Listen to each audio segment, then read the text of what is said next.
What if I told you that the greatest heist in human history didn't involve masks or getaway cars?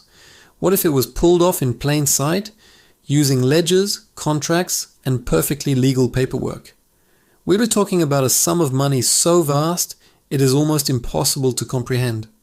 $45 trillion. That is the modern equivalent of what was systematically drained from India over the course of 2 centuries.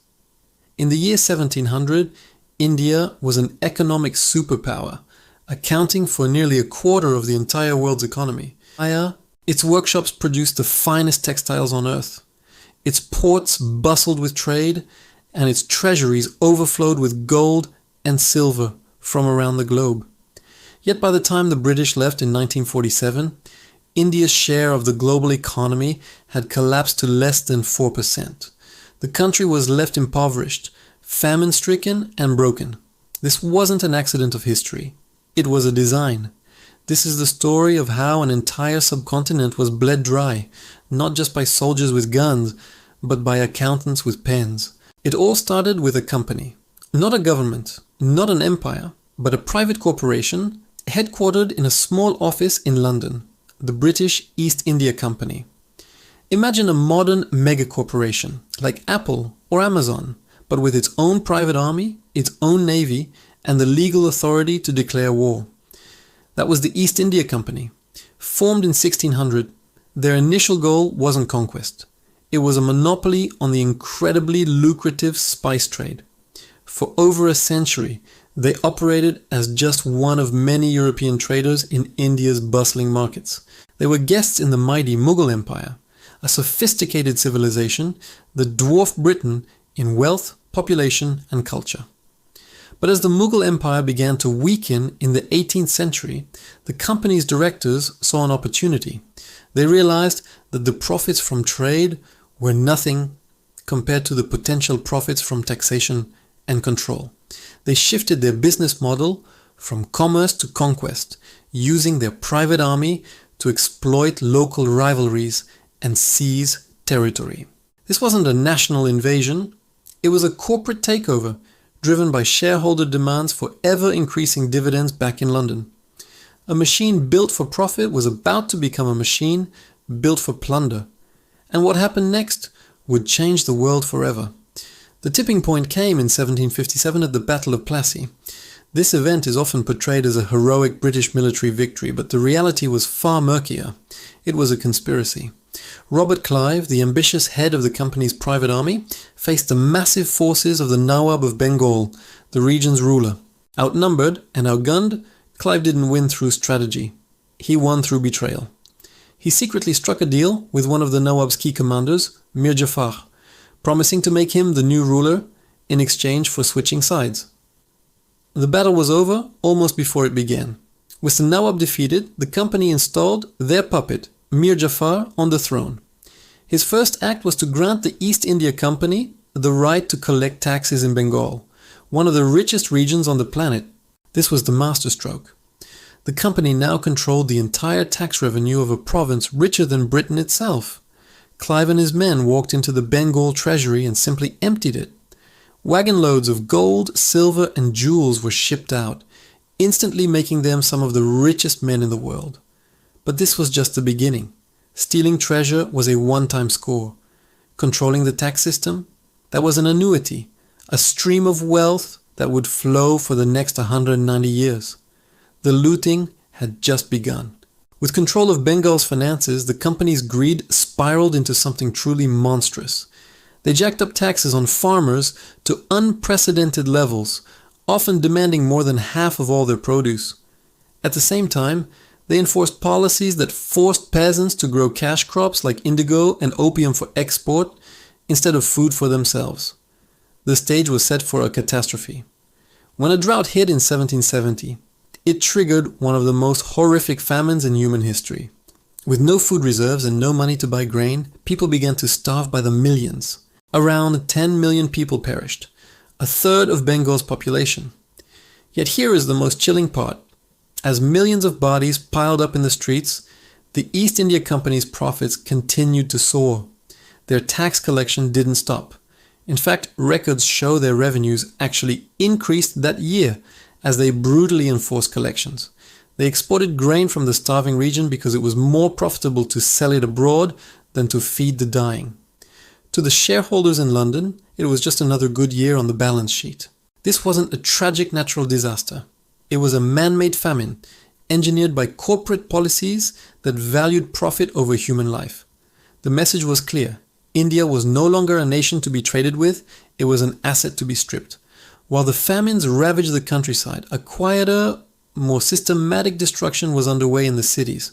Before the British, India was the world's undisputed leader in textiles.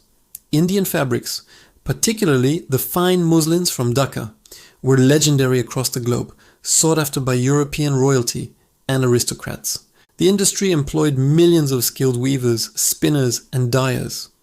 But this world-class industry was also a direct competitor to Britain's emerging textile mills in cities like Manchester and Lancashire. So the British set out to systematically dismantle it. They imposed crippling tariffs on Indian textiles being exported to Britain, making them too expensive to sell. At the same time, they flooded the Indian market with cheap, machine-made British cloth, which was sold tax-free. Indian weavers couldn't possibly compete. Entire towns built around the textile trade fell into ruin. There are horrifying accounts of company officials resorting to brutal tactics, including the mutilation of weavers' thumbs to prevent them from working. Within a few decades, India, the world's greatest producer of finished textiles, was reduced to a mere supplier of raw cotton for British factories. It was a deliberate act of deindustrialization, turning a manufacturing giant into a dependent agricultural colony. And to transport that raw cotton efficiently, the British introduced something they would later call their great gift to India. They built the railways. For decades, British colonialists have pointed to the vast railway network as proof of their modernizing influence, a benevolent gift that connected the subcontinent. But when you look at the finances, the story changes completely. The railways weren't a gift. They were the single greatest scam in the history of infrastructure. Here's how it worked. The railways were privately built by British companies, with capital raised from British investors in London to encourage investment. The British government in India offered a guaranteed 5% annual return on all capital invested, a rate far higher than they could get in Europe. And who guaranteed this return? The Indian taxpayer. If a railway line didn't make enough profit to pay the 5% dividend, the difference was paid for out of Indian tax revenues. The British investors had a risk-free, high-yield investment, paid for by the very people they were colonizing. The railway routes weren't even designed to benefit Indians. They were designed for extraction. The lines connected inland plantations and cotton fields directly to the major ports, making it easier to ship raw materials out of the country and British goods in. It was a system of privatized profit and socialized risk, and it was brilliant in its cruelty. Indians paid for the privilege of having their own resources shipped away from them. But the most sophisticated part of the entire financial drain was yet to come. As the 19th century progressed, and the British Crown took direct control from the East India Company, the system of extraction became more refined, almost invisible. It was hidden in the official budgets under a benign-sounding name, the Home Charges. This was an annual bill that India was forced to pay to Britain for the privilege of being ruled. It covered a staggering range of costs, the salaries and pensions of every British official working in India, the administrative costs of the India office in London, the maintenance of the British Army, and even the costs of British military campaigns in places like Afghanistan and China that had nothing to do with India. Essentially, India was paying for its own occupation. It was an accounting masterpiece of colonial exploitation. Every year, vast sums of money left India with absolutely nothing in return. No goods, no services, just a line item on a ledger in London. This steady, silent transfer of wealth ensured that any surplus capital generated in India never stayed in India. It was immediately siphoned off to Britain, where it funded Britain's industrial revolution, financed its global empire, and built the City of London into the financial capital of the world. This wasn't looting anymore. This was institutionalized theft, perfected to look like governance. The drain of $45 trillion didn't just end when India gained independence in 1947. The legacy of this economic devastation continues to shape our world. In recent years, the debate has reignited, becoming a fierce and public controversy. Indian politician and writer Shashi Tharoor's viral speech at the Oxford Union, arguing that Britain owes India reparations, brought the issue to a global stage. He and many economists argue that Britain's prosperity was built on the foundations of India's poverty.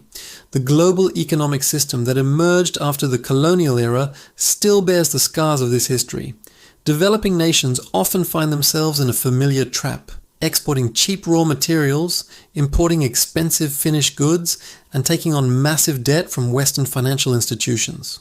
The flow of wealth from the global south to the global north has never truly reversed. Some argue that the colonial era drain has simply been replaced by new mechanisms, like predatory lending and unfair trade rules. The power dynamic established by the empire, where one part of the world extracts resources from another, has proven remarkably difficult to dismantle. The numbers may have changed, but for many, the fundamental imbalance remains the same. In the end, the British conquest of India was not just a military achievement, it was a financial one. They didn't just conquer a land, they captured its economy. Through corporate greed, engineered famines, the deliberate destruction of industry, and brilliant accounting tricks, they orchestrated the largest transfer of wealth in history. Britain's industrial revolution, its imperial grandeur, and its rise to global dominance were all underwritten by the wealth drained from the fields and workshops of India. The story is a chilling reminder that the most powerful empires are often built not on the battlefield, but on the balance sheet, and it leaves us with a profound and uncomfortable question for today. When a system is founded on 2 centuries of extraction, can the ledger ever truly be balanced? Or does the debt of history simply get passed down, renamed and repackaged for a new generation? History is never really over. It's just waiting to be audited.